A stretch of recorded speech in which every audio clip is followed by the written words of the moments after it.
Good evening. Today I'm going to read the book Dhammavicaya. This is a talk from Ajahn Jundee or Ajahn Jundee, my teacher in Thailand. And I believe that this is the only talk that got translated and published into a book form of Ajahn Jundee.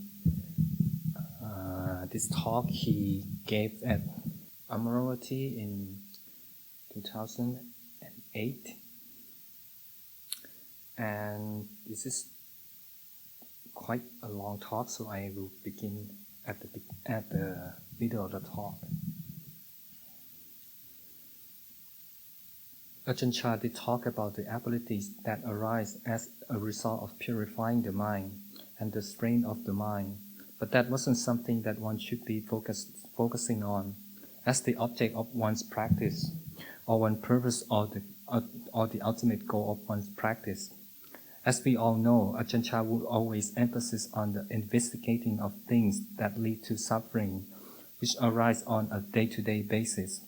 This is the area of interest that we have got to focus on. That's our area of concern. So in the beginning, he would teach us to develop samadhi. He would not neglect the aspect of samadhi. In the early days of my monastic life, he told me to just chant Buddho as a mantra for the time being. Don't doubt too much. And as I have tremendous faith in him, I took up the mantra, the recitation of Buddho. Initially, I continually did that for quite a while, but my mind wasn't getting the kind of instant peace that I had expected. I thought that just developing the recitation of that very mantra like that will make the mind blissful, make the mind very peaceful. But that wasn't happening. And I remember on one Uposatha day, we were sitting up all night, and I was chanting this mantra over and over again. But I wasn't getting the result that I was expecting. So I actually started to ask myself, why I'm doing this practice? What is the purpose of that? So I started to not sit with my eyes shut, but just started to develop what we call Dhammavicaya, or the investigation of Dhamma. Luang Por Chah had given me something. What is that? Firstly, I had to give that meditation subject some meaning. So by using the investigation of what Buddho means, I started to take on the practice of investigation to develop wisdom aspect of it. I started to investigate that. The Buddha is one who knows, but what does he know? The Buddha is the one who's awakened, but what he awakened from?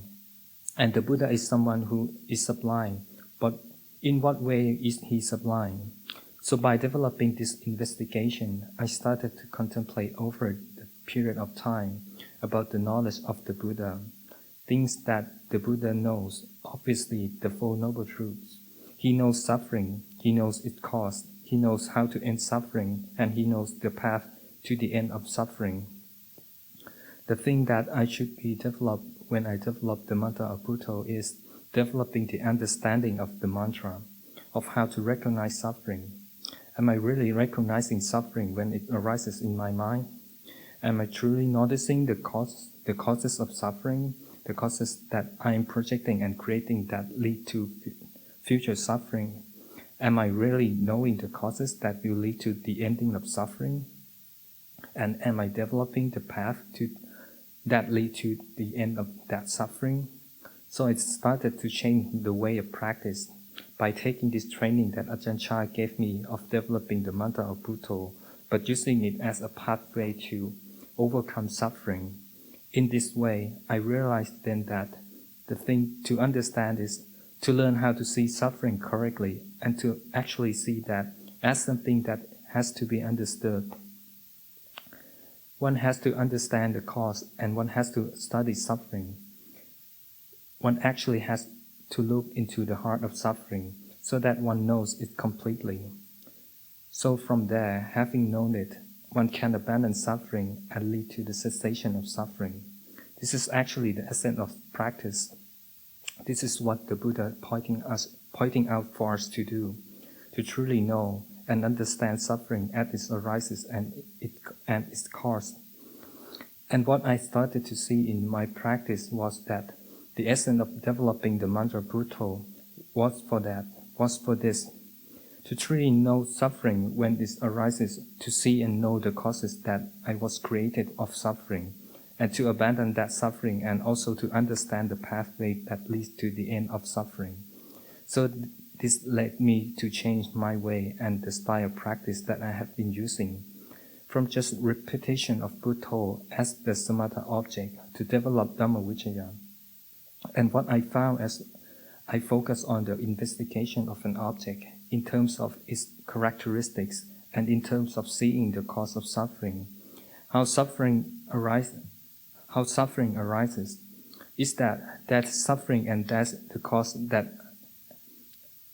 there's suffering and that's the cause, and how I can understand the cause and abandon it, and the pathway that leads to the abandoning of suffering. What that would do is lead to a lot of rapture that arises in the mind, and the rapture would come up very, very easily. So for me, I noticed that the rapture is one of the 7 factors of enlightenment. Therefore, this is the correct path. I didn't have doubts because that is in the Buddha's teaching. So I can see that the development of this Dhammavicaya, which led to rapture, was a part of 7 factors of enlightenment.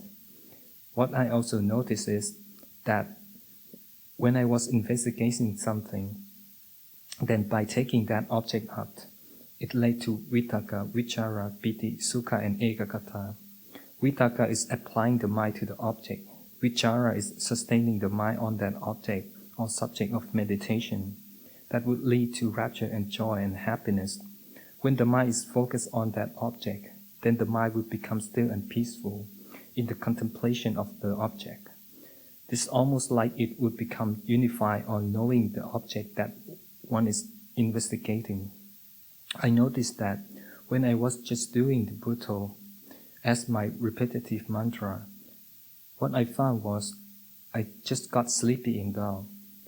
But when I actually used this investigation, Dhammavicaya, then rapture and happiness would come. In investigating, the Dhamma would come. One time, Ajahn Chah gave a talk on vitakka, vichara, piti, sukha, and ekaggata, which is the application of the mind. He compared it to lifting something up. When you lift it up to the mind, you lift the meditation object up to the mind to bring it forth to the mind. He compared vichara as looking at something intensely, that you lift it up to the mind, or you pick something up and you study that intensely. So you turn it around in your hand, or turn it around as you would say in the mind, to apprehend it, to comprehend it. For example, he would use an example of investigating the body as rupa, vedana, sanya, sankhara, and vijnana. We are looking at the body as an object, turning it around in the mind, investigating suffering that comes from it, so that we will understand where suffering comes from. That would lead, what would lead to it? When we understand something clearly and comprehend something clearly, then that would lead to piti and sukha, the rapture, the delight, the joy of the mind that has understood something. Then happiness will arise from that clear comprehension. The ekaggata, the one-pointedness of the mind, would arise because the mind became still. The contemplation, the Dhammavicaya, the investigation had led to concentration and to unification of the mind. It is the result of having developed this vitakka, vichara, piti, sukha, and ekaggata.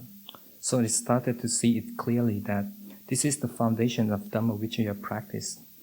It is the practice to develop. I didn't have any doubt, because I could see that this Dhammavicaya can lead to samadhi, and then that samadhi, that concentration, will lead to vipassana, insight. And the insight knowledge that will arise by the Dhammavicaya is focused around seeing the 3 characteristics. So then whatever object one would bring up to the mind, it will always be in the context of three characteristics. And we could see that the nature of phenomena is impermanent and satisfactory and not within our control. It does not belong to a self. This is anatta. So, Luang Por Chah will always emphasize the fundamentals that the Buddha had thought to always see whatever object arises in the practice as impermanent and satisfactory and not self. He also even gets us to see that these three characteristics are also related to samadhi as well. Even the object of samadhi, one has to have the attitude of mind when developing samadhi that there's uncertainty there. Maybe one would get peaceful, maybe one wouldn't. So, if one has an attitude of always keeping the three characteristics in the back of the mind, with regard to development of meditation, one would know that, yes, sometimes the mind would settle down, sometimes there would be insight, sometimes there would be peace, and sometimes there wouldn't. That is the normal nature. That's the normal nature of phenomena, and also the nature of meditation and spiritual practice. This is the base, the foundation of developing a steady practice. When I saw this, then my practice was able to develop much more consistently and steadily, even though I hadn't had confirmation from Ajahn Chah. It is his continual advice and the result that I can see from myself in practice that this was the right way. One thing that made me more confident in the new style of practice that I was developing was, one time Ajahn Chah gave a Dhamma talk. It was almost as if he knew what I was doing or knew how I have been practicing, because he gave a Dhamma talk which was specifically on that very subject and the methodology. He gave an example. He said that some people, when you give them a meditation subject, they don't have enough wisdom and knowledge on how to use that meditation subject for the development of the mind.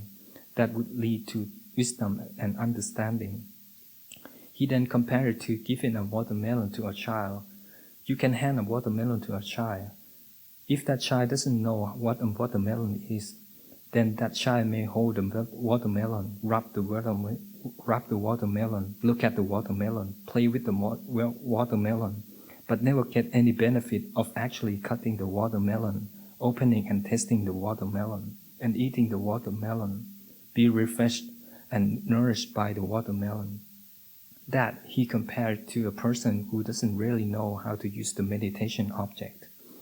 They just started stroking the meditation object, delighted by meditation object, but they don't actually know how to use that meditation object to bring gratification to the mind, to bring bliss to the mind, to bring nourishment to the mind, to bring nurture to the mind. When he said this, it went straight to my heart. So I changed my method to this new technique of Dhammavicaya, and it gave me a lot of confidence in this methodology. What I started to do was a lot of walking meditation. And when I did walking or sitting meditation, I would use this investigation of Dhamma, this Dhammavicaya, as I explained. Sometimes when I needed to rest, for example, before going to sleep, I would use Buddho just as a soothing meditation subject and recite that in my mind. But all the other times, I would walk and sit using investigation of Dhamma. How I would investigate Dhamma was by looking at Sankhara and by investigating Sankhara, just as we do in the chanting. I was very moved by the morning chant that we do, and I look at the characteristics of the Sankhara. We have the 5 khandhas. We see that those 5 khandhas are impermanent. The body is impermanent. The feelings are impermanent. Thoughts are impermanent. Perceptions are impermanent. And consciousness is impermanent. We see that because of the impermanent, then we see suffering and also not self. They are not under any being. They are not under my control. And this chant is incredibly moving. So I used the morning chanting as my object of meditation, to investigate the khandha, to investigate this body and mind. And by investigating this body and mind, then I can start to see the result of that manifesting in meditation. Because as in the chant, it does say that all conditioned phenomena are unsatisfactory, all conditioned phenomena are suffering. It was very powerful for me to reflect on that. I'm suffering now, and the future is one of suffering. And when I consider experience that I am having now, even though sometimes those could be present, but actually in that present, there's the fundamental nature of suffering in it, because of its changing. That would be the way it is, both in the present moment and in the future. That there's no relief from this suffering unless one could completely abandon it. It is this continuing nature of things to change, and because of the nature of things to change, which leads to suffering. When we would have some sort of change in mood or in experiences, there would be relief from that suffering. Then we call that happiness, or we call that pleasure. The pleasure will arise from the release or temporary release from some degree of unpleasantness. We are free from temporary suffering. That temporary relief is what we call happiness. What I found by investigating the khandha in this way had led to the rise of two very important qualities of the mind, which are nibbida and viraga. Nibbida is when the mind turns away from the passion. Viraga is the dispassion, abandoning, when the mind sees the danger in something and would actually abandon that because of having seen the danger. This will lead to a very strong feeling of dispassion, and that dispassion will lead to the letting go, the releasing of the attachment to that. Because you could see that this is not worthy of attachment, this isn't pleasurable, then that would lead to the actual releasing of stress, releasing of the tension. So, what the consequence of that was, I found the mind became very light. So what the consequence of that was, I found the mind became very light, very buoyant. There was a very uplifting of the mind in the citta. There was a release, a happiness through seeing things as they are. So this is a very important way of practice, especially with the moods and emotions that arise in the mind, as well as thoughts and feelings. Because we see that we get caught up in our likes and dislikes, and we haven't seen that the likes and the dislikes are the cause of suffering.